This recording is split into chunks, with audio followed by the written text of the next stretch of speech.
Monsieur le Président, Mesdames et Messieurs les membres du Conseil,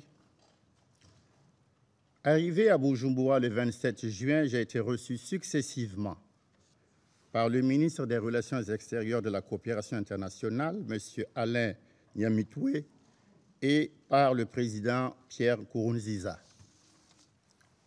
J'ai eu avec le président Nkurunziza près d'une heure d'entretien en tête-à-tête.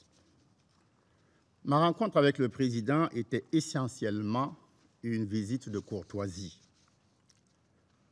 J'ai également rencontré à Bujumbura différents acteurs politiques burundais, les représentants de la société civile et des confessions religieuses, les membres du corps diplomatique ainsi que la famille des Nations unies.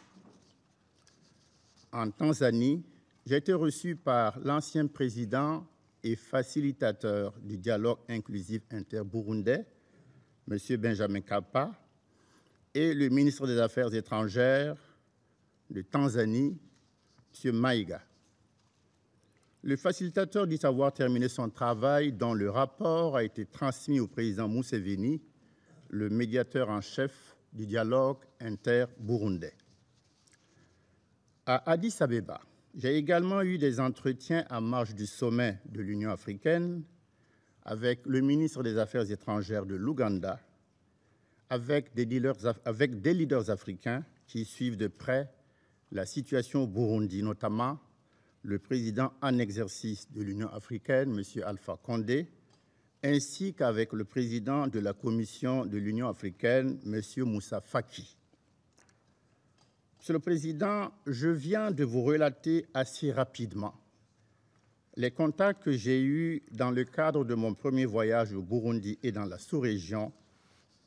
J'imagine que vous vous posez la question de savoir quelle analyse je fais de ces différents entretiens, de ces différents échanges.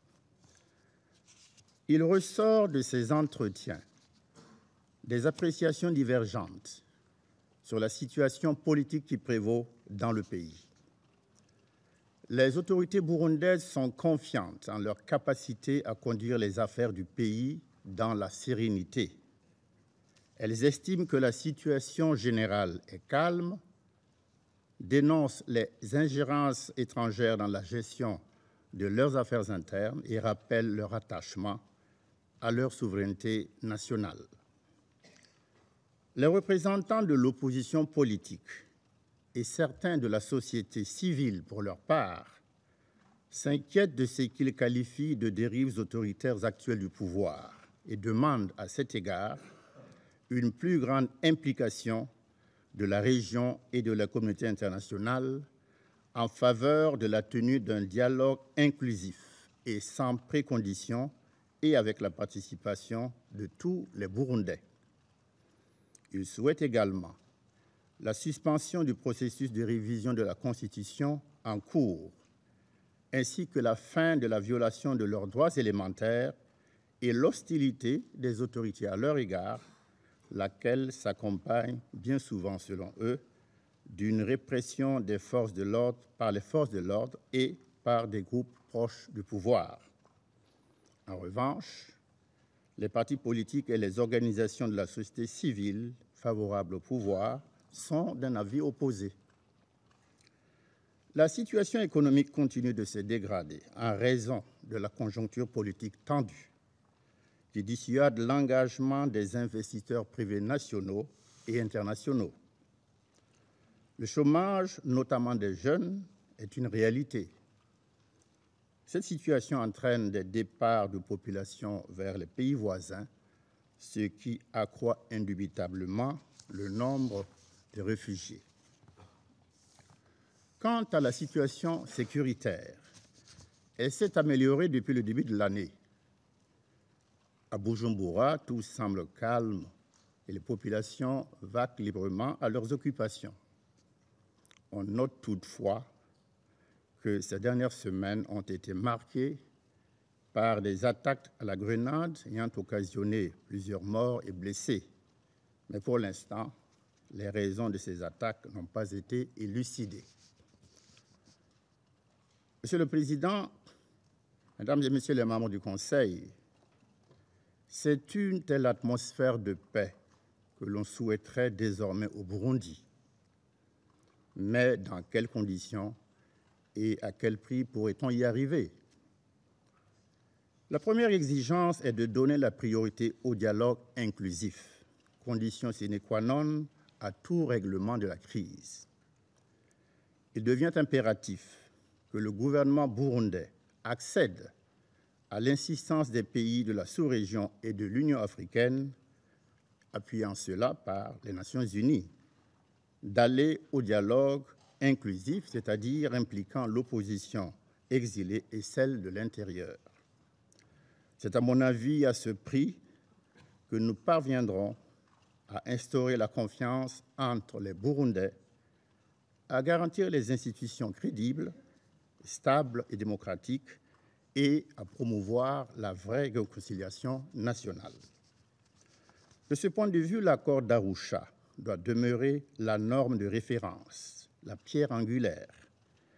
Tous les acteurs non gouvernementaux que j'ai rencontrés le reconnaissent et l'exigent. Monsieur le Président, Mesdames et Messieurs les membres du Conseil, les nouvelles perspectives et orientations que nous devons envisager pour le règlement de la situation au Burundi doivent converger, me semble-t-il, vers une action commune et collective des dirigeants africains et d'abord ceux de la sous-région, solidairement avec les Nations unies. Une action collective et commune visant à persuader le régime burundais d'accepter des mesures d'apaisement, notamment celles proposées par le facilitateur et celles plus générales contenues dans l'accord d'Arusha. Une action commune également visant à encourager le régime burundais à s'engager impérativement dans le dialogue inclusif inter-burundais.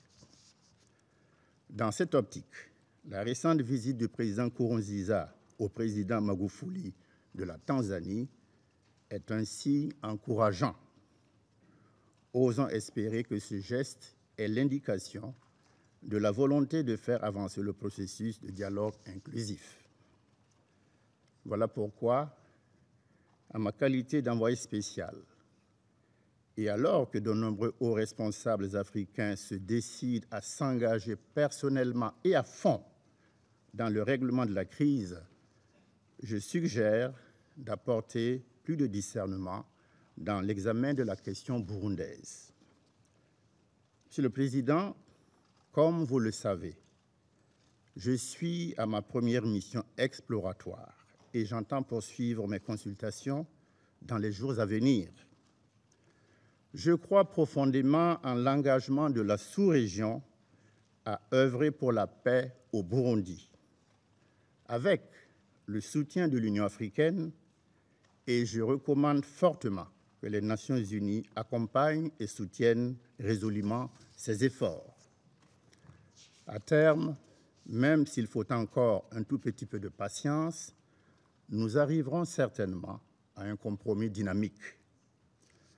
Par conséquent, et pour me répéter, tous nos efforts doivent porter sur ce soutien sans faille à la région et en particulier aux efforts du médiateur et du facilitateur, ainsi qu'à ceux du gouvernement de la Tanzanie. Je vous remercie de votre attention. 感谢卡凡多先生的通报。